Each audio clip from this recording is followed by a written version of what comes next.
Thanks. What are the feelings right now? National champions again. Yeah, just really excited for the entire team. Like I told people up there, we went through a hard time last year.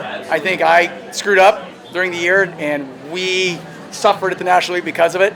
And after the season, I told the guys, hey, this is on me. I screwed this up. You know, I didn't handle things the right way, and if you'll stick with me, we'll get it turned around, stick with each other. And those guys didn't bat an eye. They're a family. I am especially excited for Fawad Masaudi, who's been one of the most loyal, humble OSU people I've ever met in my life.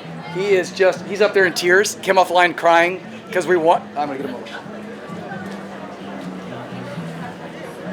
He told me that he said, I took the lead at 8K, and I said, why'd you do that? He goes, because I wanted to win for the team. A 1's better than a 5. And, you know, he was just all about the team and in tears. And I'm so glad to send him out on his last race in an OSU uniform with a national championship.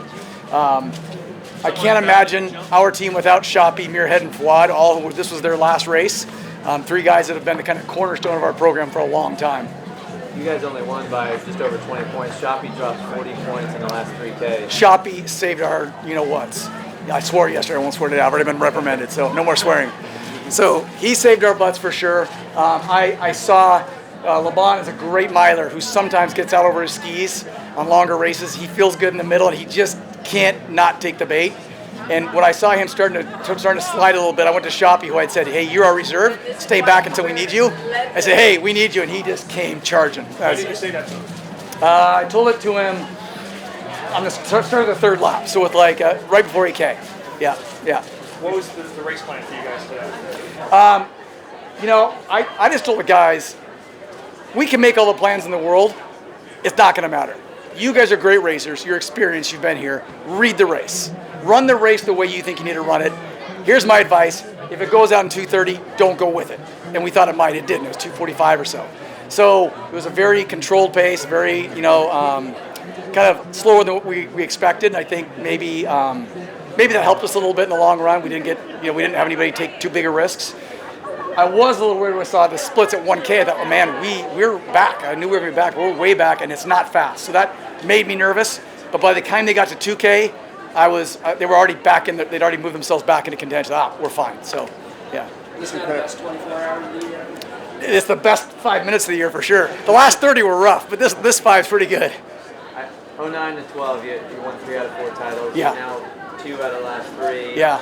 I mean, how do you compare the groups that you had around that 2010 time to now? Ryan, I'm 56 years old.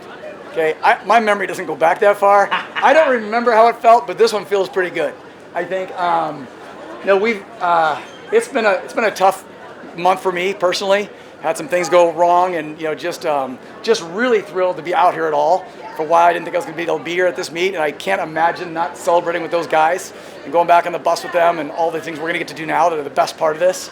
So I'm just really glad to be here, and this one feels good. I think they all felt good, but this one feels really good. Yeah, like the last 2 weeks for you have been insane, even getting to this meet. Like, yeah. Can you share what it's been like as much as you feel comfortable doing? Yeah, I had a little medical situation where I had a collapsed lung and didn't know it, and for 2 or 3 days I tried to struggle through. I thought I pulled a muscle in my chest or my back, and finally I went to the ER, and it was going to be a 1-day thing, and then it was going to be stick a tube in you and you'll be out in 2 days, then it was 3 days, then it was 6 days, and you're going to need surgery. We're transferring you to another hospital. And when they told me I had surgery, they said, if you have surgery, you're not going to be out here for 4 to 6 days. And I thought, well, that's not going to happen because I'm going to be in Columbia on Friday. So the doctors is kind of a 50-50 call whether I needed it at that point. So I said, let's just skip it, roll the dice, and see what happens. And so here I am. Are you going to need surgery now after this? No, not. My lung is now fully recovered. And so the last thing he said is, these recur. And if it does, then you'll need the surgery. And if it does, you got to go straight to the hospital. You can't wait 3 days like you did this last time. So, yeah. When did you get out of the hospital? Sunday night. Yeah. Coach, super happy that you're healthy. I want to talk to you about the team real quick and the IQ of it. Obviously, their ability to pivot is amazing. Can you just speak on that? In reference to? Just when you were telling them, hey, at this point you need to go. Yeah, I think, like you said, they've got great racing intelligence. They've all been, Fawad's a national champion, Brian's a national champion, Shoppy's anchors in the DMR to national championships. They know how to run in high pressure situations. They're also good at reading races. At the conference meet, which we had a great conference meet, we just said, hey, let's just get in the race and let the race be the race until 3K to go, and then let's sort of kind of move and kind of exert our will on the race and see what happens. And we kind of said the same thing here. Let's stay in it till 7K, and once we get to 7K, if we're feeling good, let's just show our cards a little bit and see what happens. And I think they moved I think we had 3 or 4 in the top 8 at one point because they'd kind of moved up at that point. We faded a little bit and changed positions, and Habtum, of course, is Habtum. So, but I think the guys, they ran well, just great race savvy. How does that championship pedigree, do you think, spread throughout the other team members who probably doesn't have? I think when you're around people who win, when you're around people who achieve excellence, who talk about it and then go do it, you internalize that subconsciously, and you become someone who expects excellence. It's not something you have to consciously think about, it's something you absorb. You are the people around you. And I think when you're surrounded by people that do great things, the rest of the team just sort of absorbs that, and they expect they're going to do great things. Does this feel like redemption for Lost yet? Yeah, it's been a bit of that all year. It's like, wait a minute. We have 3 guys on this team that have been top 12 in the NCAA championships twice each. No one else has that.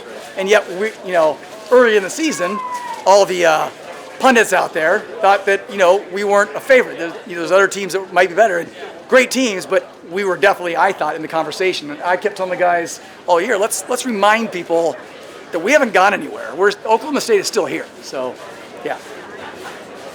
Congrats, Coach. Thanks.